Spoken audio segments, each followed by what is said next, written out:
All right, we'll get rolling. Again, not a whole lot to be said from, Saturday's football game, and probably a lot to be said about what's going on this weekend. A huge challenge for our football team, a really good Kansas State team, a team that's playing with a lot of confidence, a team that's led by some dynamic players, and obviously I've talked a lot about the culture and tradition of that football program. And so, a great challenge for us. I know we really look forward to getting back on the football field today and kind of getting to work for Kansas State. So with that said, any questions you guys have for me, I'll certainly answer them. The fourth quarter has been really big for you guys. What's allowed you to have so much success and typically finish so well? Yeah, that is a really good question. And I don't know if it's one of those things statistically that, is team driven, or if it's just one of those things this year where we've been able to do a really good job making adjustments in the game. And by the time getting to the fourth quarter, we've been able to play some of our best football. I think the one thing it certainly says about the fight of our football team is that we'll continue to play. And, playing hard for 4 quarters has become the standard of this program, and I think our kids have done a great job of that. And so it's certainly at least given us the ability to play well in the fourth quarter. And then I do think this is a team, defensively, it is veteran in every way, and I think the ability to make adjustments throughout the game, we've been able to do that well. And I think, a young offensive team growing up through in the season, and certainly credit to Brock, is our ability to make adjustments schematically within the game to hopefully put ourselves in the best situation in the fourth quarter. I think probably all that has to do, with maybe that statistic of our team playing good in the fourth quarter. When you think about that, what are some of the biggest changes that have had the biggest impacts that you guys have made late in games? Yeah, I think it's our ability to communicate amongst a staff where we say, here's what's going to give us the best chance to win the game, and then getting that information relayed to our players, I think really important for our football team, and then our players having enough, enough understanding of what we're trying to do to go win the game, and I think all those things kind of come into play. But I think some of those conversations, and you've seen us change the rhythm of the game a lot. In some of these games, you go back to Oklahoma, and all of a sudden it's a different pace and a different tempo. And you even go back to last week, a different tempo and a different pace. So I think there's just times where we've had to really do what's best for this team, and maybe not what's maybe best for us statistically, to try to help us go win the football game. Last 2 years, you've had some memorable games against K-State. One didn't go your way there, and then last year, a big comeback. What is it about this matchup that maybe you two mirror one another in program? Yeah, I think from, the standard of the Big 12 of, playing hard and playing with precision and detail, so much of what Coach Snyder had built for so long at Iowa State, or at Kansas State, has been so well respected from my end of it, that I think those fabrics are things that you hope to implement in this program. And, the consistency, playing hard, understanding winning in the margin is really important. And so I think those are things that I'm sure have been talked about for a long time. And again, obviously being emphasized now with their new staff, a staff that comes in and's got championship culture from what they've done in North Dakota State. And so I think those are the things that maybe are on parallel of winning in those margins and how critical that really is to be successful. I think both teams and certainly programs, at least the last year or two, have tried to really work hard to live by that. Kane probably had his best game of the year on Saturday when it came to returning kicks. What's kind of the read for him in those scenarios when he catches a ball, whether or not he fair catches or does decide to return? Yeah, I think every game it's a little bit different, based on wind, based on, schematically what the kickoff team is doing. I think one of the things that we can't underestimate is the value of getting the ball on the 25-yard line, and I think one of the things that probably my growth has been understanding that, and so I think the thing for us is we think Kane is outstanding and think he's one of the best kickoff return guys in the country. But putting him in the best position to be successful, and you got to remember with those kickoff returns, sometimes where the position that ball goes can really hinder the blocks. Even though you think you got a great block, where that ball goes, it might not be the best block for that return. And so I think all those things kind of go into where and when do we want to return the football, what situation's best for him. But I really do. I thought Kinne's returns in the game last week was absolutely critical. And the one big one, I really felt like it turned the tide back in our favor, and gave us great momentum and almost put us in 4-down territory right away from an offensive mindset. I thought that was really big for this football team. Maybe an awkward time of year where this is the last time you get to see your team in game action for nearly a month, maybe more. What do you feel you need to see out of your team this weekend to make you feel good about not being able to play a game for the next month and a half? Well, I think the thing that's been really fun for us in what we've done in this program is we're not chasing anything else but ourselves. And I think the thing that has been really rewarding to watch this football team and continue to grow is, how do we continue to become the best version of Iowa State? And I said this after the game on Saturday, we still have not played 4 quarters of our best football. And what an unbelievable opportunity again to be able to go do that, because the reality of it is you don't do it this week. It's going to be a really tough challenge to be successful. So, I think seeing our best with great consistency, and it's really hard to do at the end of the football season because, teams are worn down and you can have every excuse why not to do it. Or you got a pretty special team that's got the ability to do it. And so, I think this team, the leadership of this team certainly understands what that next step maybe looks like and feels like. Coach, you concerned about your defense at all? Did you not like what you saw last Saturday? And what are you working on that side of the ball moving into K-State? No, not really. We're banged up in some ways. We've got a bunch of guys kind of fighting through. We play great defense all year, and I think again they did some great things matchup-wise to give themselves some advantages, and I thought we made some good adjustments when we needed to. I think you go back to that game, if you don't have those 3 stops in the first half in the red zone, and instead of touchdowns, they're field goals, and then obviously the big stop at the end of the football game was huge. I thought we played good team football enough to win the football game last week. So now we'll just keep plugging away on that side of the ball for sure. Coach, can you just comment on your appreciation for Steve Wurzel and what he brings to the program? Yeah. Steve has kind of been, for the last 4 years here, really a pillar in 2 ways. Number one, I really do think he's the best long snapper in the country. His ability to cover, his ability to block and protect, the unique things that we do with him in both areas, I think has been a huge advantage for our special teams play.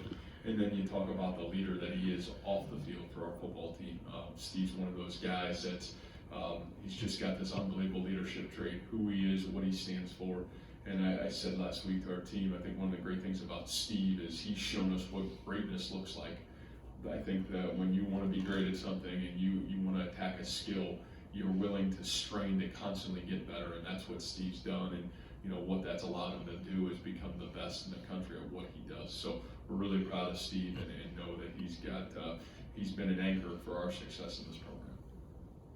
I think yesterday the Athletic put out a thing where they went through some of the biggest changes in college football over the last decade and did an all-decade team and stuff like that.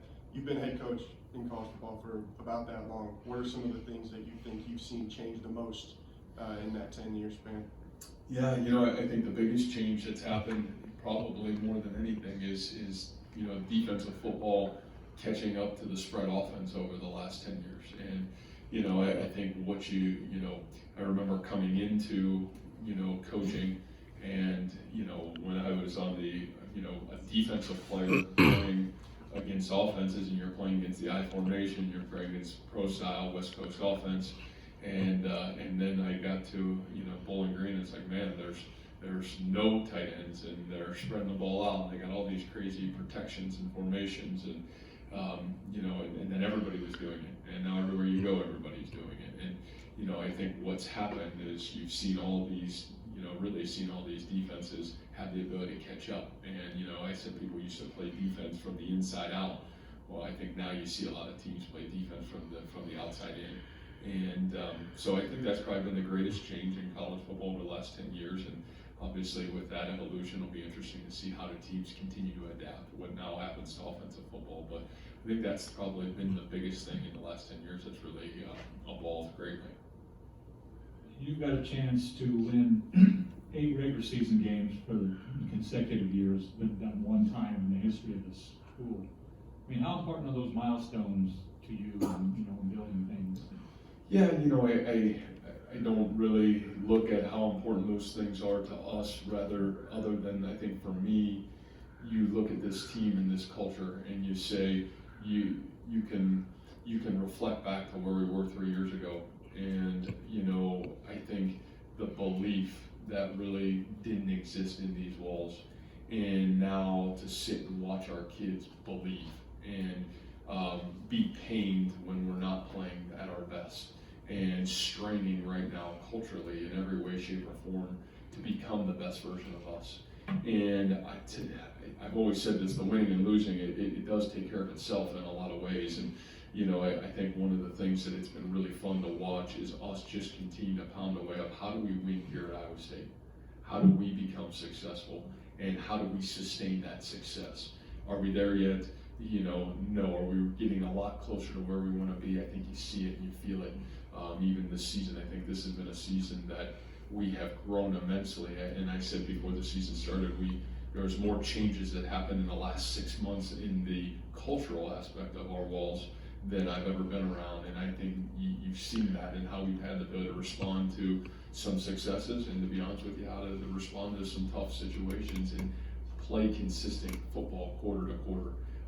And I think that those are areas that there's been a lot of growth, and I take a lot of pride in that. So I think to me, that's way more important to say, what's that record, what's the scoreboard tell you? What do you really see in how your approach and discipline and all the little things that go on in a football program really look and feel. You talked about Anthony Johnson after the game and said that he was doing a few things that corners hadn't done for you guys all year. What does he do specifically that sets him apart, and the maturity, I guess, that he's been able to exemplify? Yeah, I think again, here's a young guy. He came into the season as a true sophomore, and a guy that's still growing. And where I take most pride for him is that he's playing his football this late in the season. His growth has come through the season, which tells me, number one, his process of how he goes about his work, his ability to understand what he maybe hasn't done really well earlier this season, and where he's grown immensely from those areas, and then the confidence that he's really built in himself. And I think a corner, probably one of the hardest positions in college football to play today. It's not easy. You can be in perfect position and it might not go well, and then you have to have a really short memory to come back and play well. And I think what you've seen from Anthony, he's been really physical in the run game. You see him breaking on balls and competing with some of the best receivers in our conference right now. And you see him playing with a lot of confidence. And so I think his process to get here has been really rewarding and really mature for a young guy to be able to be at this point, at this stage in his career. We've been blessed to have a Brian Peavy who was playing like that as a junior, maybe in his junior year and obviously his senior year. But to have a guy like this at such a young age playing, it's really fun to watch, and I think it tells you a lot about what his God-given ability is and certainly what his potential really looks like, and he's starting to live that potential right now. You got asked a little bit about this last week, but Julian Good-Jones is going to break that consecutive starts record. Just what are the challenges that come with doing that when you're an offensive lineman that's played for as long as he has? Yeah, and I said this last week a little bit, Tommy. I think one of the challenges is, from a health standpoint, offensive line is not a lot of people grow up and want to play on the offensive line, right? We want to catch it, throw it, run it, tackle it, but very few want to actually put their hand in the dirt and become. It's a learned skill, it's a learned craft, and the physicality that comes with it is, it's not for the timid and weak. And I would say what Julian has done with his body physically maturing, it's allowed him to stay healthy. It's allowed him to really grow. And I think the other part of it is mastering multiple positions takes a really intelligent young man to have the ability to do what he's done. Starting at center, starting at guard, and now the last 2 years at tackle. You have to have a great sense of intelligence to be able to do that. And so, I think those two pillars for him, a little bit of obviously luck staying healthy, but I think that's a lot of credit to him and the work he's done in the offseason to get his body where it needs to be. And then certainly that football intelligence, his ability to work at it, to really understand the game and put himself in such a great position to get on the field and help his team be successful. I think after this week, just because of the way the calendar works out, there's only 2 full weeks before the early signing period starts. It was third Wednesday, I guess, in December. How do you guys envision kind of working through that quick turnaround? I think it's usually been 3 full weekends leading up to that. You know, and last year we kind of got, I guess, probably a briefing of that, because if you remember, you know, the Dre game was a week later, and so we kind of fell on the same timeline a year ago, and so it makes it a little bit tighter, you know, and for our coaches is probably my greatest concern, just because the reality of it is a long football season. You know, you'll be preparing for a game soon enough. But, you know, I think we'll attack it like we normally have, where we're going to go out and do everything in our power to make sure, you know, the young men that have said they're coming to Iowa State, we can do a great job of finishing this class off, which we're really excited about. And then, you know, obviously as soon as we will find out about what our next opportunity would be after that, is kind of getting to work there. So kind of balancing both of those things with our football team in general. Exams are a week later this year anyways, so I kind of think it matches probably our calendar and our schedule the best it has. So we'll have to do a really good job of managing both our players and our coaches from my standpoint. As good as Charlie's been this season, was there any surprise he wasn't named one of the 3 finalists for the Mackey Award? Well, you know, I heard that yesterday, you know, and so, you know, I would say disappointing, because you probably can put all the stats of the guys that are up for that award and won, and I don't know if they collectively match Charlie. So I really don't know how you select those, but, you know, it's too bad, but, you know, the reality of it is, we think the best tight end in the country resides right here in Ames, Iowa, and you know what, I think Charlie would take Coach Campbell's blessing than he would some voter. And on that note, I know we talk a lot about Charlie, but his brother John, what's he like? And do you think his presence being around the team has maybe helped Charlie in the capacity of this season? Yeah, you know, and I think Charlie would tell you yes. You know, John is one of those guys where it's been really rewarding to have John come here. You know, John got some great experiences at Oklahoma State. You're talking a program, kind of a lot like I've said about Kansas State, where they have won sustained success and had great moments, and John has been able to be in those meetings and been around that culture and that program. And certainly you just talk about the quarterback room, and the successes that have come out of that room have been outstanding. And so, you know, I think what John's brought is a sense of veteranness, a sense of understanding. And, you know, I obviously John and Charlie have a great relationship. So I think anytime you have somebody that your brother's here who's older than you and can continue to give you great wisdom, and not over the phone, but, you know, I think right there immediately, I think that's big. And I know those two got a great relationship. You know, I've talked so much about their family, an amazing family, 2 unbelievable parents who have raised great children. And so I think the great thing for us is our program has benefited greatly from the Kohlars being here, and certainly John has been a great addition. Coach, look at the offensive numbers, best in school history right now. Can you look at maybe, I don't know, what kind of reasons there are for that? Maybe different plays that you're running, or coming into the season, did you make any adjustments, or how would you explain just all the crazy numbers you're putting up? Brock Purdy, that's probably how to explain it. You know, I mean, really, you know, I think just for us, yeah, the evolution of a quarterback. And so, you know, as a guy that's really grown, and Coach Manning gave a lot of credit to that offensive staff. I said this before, it's great to have Coach Manning back, but to be honest with you, it was really great to have Joel Gordon, Nate Shieldhouse, and Jeff Myers, and guys that took on a huge role a year ago and I think really grew. And our dynamic coaches, Alex Golish, continues to do an incredible job in the development of those guys. So I think that staff, comparable to the emergence of some of these really talented young guys, you know, are really young offensive group starting the season, and you lose 2 pillars of this program, and David Montgomery and Akeem Butler. And, you know, I said I think one of the positives is when guys like that leave, some other guys get opportunities. And in really good programs, those guys take advantage of their opportunities. And I think a lot of credit to their development, those players' development, and great to have a veteran quarterback that can, you know, use those guys and understand where the football needs to go schematically. That really helps, I think, progress happen. And Brock certainly progressed greatly from his freshman year to his sophomore year. Coach Kleinman obviously had a very difficult task in going into Manhattan to replace Coach Snyder. How have you seen him kind of carry some of those things over, and can you imagine stepping into some shoes like that, I guess? You know, I don't think you're always in 2 areas when you have to replace a legend like Coach Snyder is number one. Obviously, what he's done for so long in one place. you know, is certainly, it's powerful. And, you know, what I would say, the positive about stepping into that is you're inheriting an unbelievable culture. The kids' understanding of what work ethic and toughness and hard work and how to win, what it looks like and feels like, you inherit that.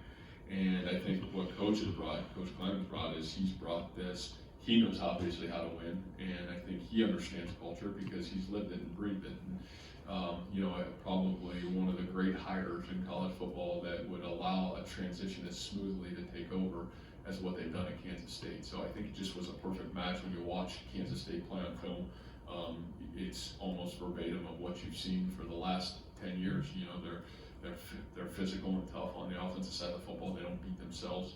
Defensively, they play as hard as anybody for 4 quarters and run the football. And on special teams, they do a great job taking advantage of situations to put themselves in the best situation to be successful. So, you know, I think probably a great fit and a great match, and you've seen it only just continue to stay at the level of excellence and continue to rise is, you know, probably what everybody thought would happen there.